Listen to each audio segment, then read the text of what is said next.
عمرك سألتي نفسك هو ليه النرجسي اختارك انتي بالذات؟ صدقيني الموضوع مش صدفة، ده بيختار ضحاياها بعناية كأن عنده رادار بيلقط مين اللي ينفع يستغلها.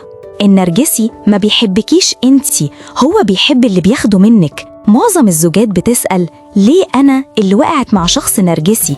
والإجابة ببساطة عشان انتي من الشخصيات اللي هو بيدور عليها بعناية.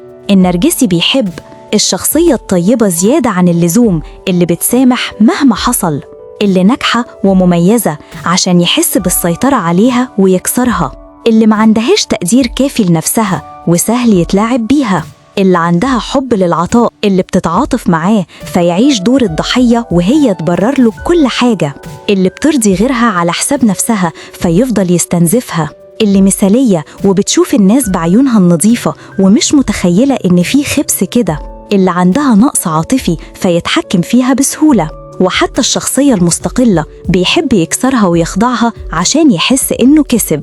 النرجسي بيمتحن ضحيته الأول، ولو لقى اللي بيدور عليه يبدأ يمارس سيطرته واحدة واحدة. عشان كده مهم جدا تحافظي على حدودك النفسية والصحية، وما تستعجليش في الاختيار، خلي عقلك دايما سابق قلبك.